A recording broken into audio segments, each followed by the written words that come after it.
The name Disney is synonymous with clean, family-friendly entertainment, evoking images of colorful characters and smiling children. But there's more to the House of Mouse than meets the eye. Most are familiar with the notorious mind control program known as Mkultra, which later evolved into Project Monarch. But what is less known is the alleged role Disney movies and parks play in this nefarious program. Not only is Disney programming a staple of Monarch mind control, some victims even report being taken to Disney parks for programming. And a great number of Disney stars show signs of having been subjected to this form of total mind control. And that's why people like Britney Spears and the Master T's just went nuts. MKUltra mind control rules in Hollywood. To produce the realistic alter personalities required for Monarch mind control, programmers need highly immersive, realistic fantasy worlds into which victims can dissociate. Two of the first movies they chose were Wizard of Oz and Disney's Alice in Wonderland, which had only recently came out at the time. By using common base programming scripts, the Illuminati could create thousands of Monarch slaves, all with similar triggers and alters. Today, most MKUltra victims have some form of Wizard of Oz and Alice in Wonderland programming.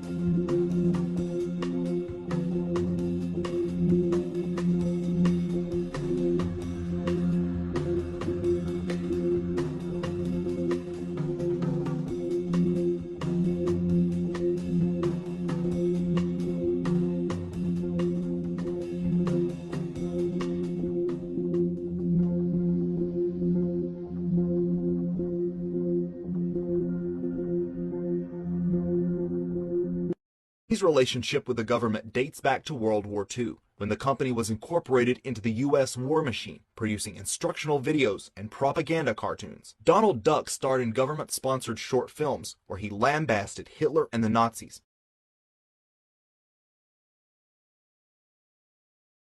And even helped get more Americans to pay income taxes. But just how deep does this relationship go? And did it ever really end? The connection begins with Walt Disney himself. Few know that Walt was actually working undercover for the FBI, reporting on suspected communist activities and anything else suspicious in Hollywood at the time. In 1954, Walt was promoted to Special Agent in Charge, which means other agents actually reported to him. Might Walt have also participated in the MKUltra project that was going on at the same time, involving Hollywood stars such as Marilyn Monroe? While we can't know for certain, Walt seems to have been the type who would have been allowed into the CIA's inner circle. He is widely believed by alternative researchers to have been a Freemason. Some even claim of the 33rd degree. Walt was a member of Demolay, which is a youth feeder program into the Masons, and he created an exclusive club at Disneyland called Club 33, whose membership list reads like a who's who of the Hollywood elite. In her book, Transformation of America, Kathy O'Brien wrote of how she was repeatedly shown Disney movies and The Wizard of Oz as a child to condition her mind for the Monarch programming she was receiving. The Wizard of Oz, from my point of view, was that over the rainbow and Kansas was these radically different places that had pretty much the same characters but in a different form, one place to the other. And like my father would just be whatever he was around the house. My father. MKUltra victims with Disney programming will often be obsessed with Disney. Would be, and over the rainbow, it would be something completely different. It would be a different setting, a different projection of it that was perceived over here. So it's to somebody who's been severely traumatized, it makes illogical subconscious sense where it can be related to. And then you take something like follow the yellow brick road. You have to follow exactly where you're told to go in order to achieve whatever it is to arrive or to even get back home or whatever else. You have to do exactly what you're told. This was no game. We had to read the maps and follow the directions that were encoded. We had our own language. It was cartoon character and Disney based. Then I read Kathy O'Brien's book and heard her testimony about how they delivered messages to each other that was cartoon and Disney based.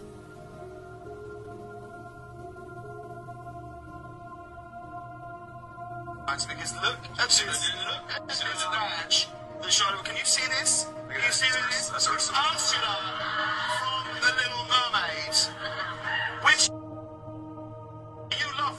it's not a game for me at all. No way. No way. No way. No, I'm talking about some very serious stuff.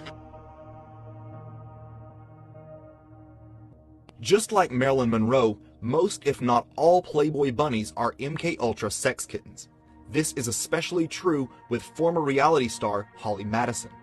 Her book titled Down the Rabbit Hole, about her life at the Playboy Mansion, is not only Alice in Wonderland themed, she appears in classic victim form, dressed as Alice, and displaying the Illuminati's sign of silence on the cover. Alternative researchers have long speculated that Hugh Hefner's Playboy Mansion was involved in high-level sex trafficking and honeypot blackmail operations. Madison now regularly posts pictures of her daughter Rainbow Aurora, probably named after Sleeping Beauty, doing numerous Disney-related activities, and dressing as Disney characters. She even took the newborn to Disney World and spent $15,000 on an exclusive Disney dining experience. This is a prime example of the hereditary nature of the Monarch program and its value in the entertainment industry. For those willing to do a bit of research, the connections between Disney, mind control, and the sex industry are all right in the open. In 1985, Disney produced what many consider to be one of the most disturbing movies the company has ever released, Return to Oz. Anyone familiar with MKUltra themes will recognize what this movie is all about. Not only is it Wizard of Oz themed, which is a classic Monarch script,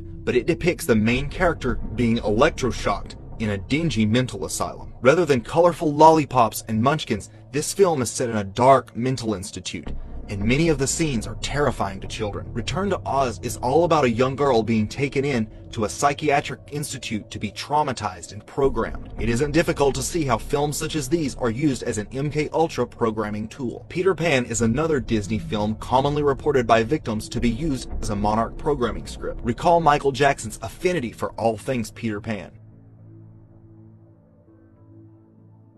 Perhaps some of the strongest evidence for Disney's involvement in the secret Monarch program is the number of Disney-affiliated entertainers who seem to exhibit the signs and symptoms of trauma-based mind control, most notably public meltdowns and personality changes. Shia LaBeouf, who has gone on to show multiple signs of being a Monarch victim. He starred in a music video by artist Sia, which contained obvious MKUltra symbolism, such as a giant bird cage. He has also had very public meltdowns. At one point, Disney's Mickey Mouse Club featured Justin Timberlake, Christina Aguilera, Britney Spears, and Ryan Gosling in the same cast. What are the odds that so many of the kids would go on to be household names?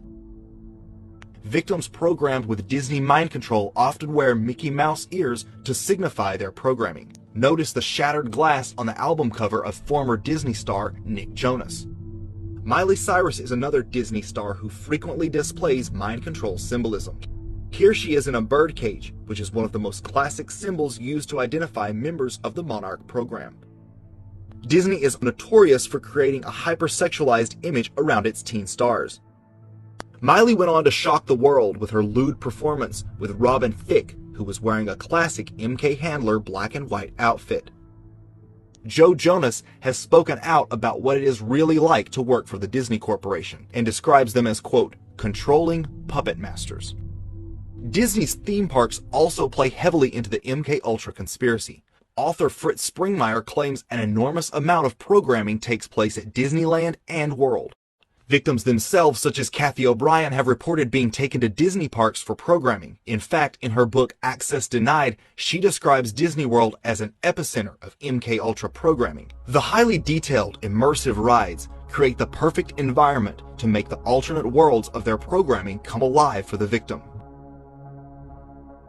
I was taken to military bases, I was taken to Disneyland, and I was taken to NASA, and I was put into a lot of the equipment that they use on astronauts and that they have there. Fiona Barnett reports virtual reality simulations being used in her programming while underground at Disney World, and describes elite parties taking place after hours at the park. And then after that, I was taken to Disney World on the way home, and I just remember they did a bit of MKUltra programming there. At Disney World? Yes, Disneyland was actually built not just as a theme park, but as a part of the MKUltra program. And they use it, see, when they close the park, they use it for pedophile parties and for MKUltra programming. And see, the programming has lots of Disney themes in it. So, you know, Snow White and Tinkerbell and, you know, Alice in Wonderland and, you know, Wizard of Oz and all this sort of stuff. They're all used. These are the themes they use on children. And so when they play the movies, like Fantasia, you know, is a classic programming film, which, you know, kids like me hate. Brings back terrible memories of throwing up, etc. But all those programs, that's what they are. They're programs. So they only have to play those movies to us, or we only see something that reminds us in those movies. So we just have to see the outfit that Alice in Wonderland wore or whatever. And what it does is it reinforces the programming, and it reinforces those neural connections that they've created artificially, and keeps everything else, keeps the programming active. So it's like reinforces the trauma, reminds you of the trauma, it triggers you. That's what it's like if we see these reminders of being absolutely brutally tortured, then it sets us off, and it has the desired effect on our brain. So there, while I was there, I mean, I just remember Ted Turner raping me there. Yeah, and there were other men there. I was very drugged, though, at different times. They drugged me, and they put me in that horrible teacup ride and spun me, and then, you know, put me through that It's a Small World After All, you know, ride. That was horrible. And I was drugged and just vomiting, and they used hypnosis. Yeah, that's what I remember, and then, I don't know, I don't remember the trip home. Like the caterpillar becoming the monarch butterfly, victims are told they can become a celebrity. This is sometimes true. The CIA uses MKUltra victims in the entertainment industry as models, actors, and singers. Yeah, Hollywood to me is really just has always been sort of a branch of the CIA, sort of the entertainment branch of the CIA. I think it's just been filled with, and you know, just laced with intelligence operations from day one, and mind control really kind of runs rampant in Hollywood among the, you know, musicians and the acting community. I think it's just everywhere.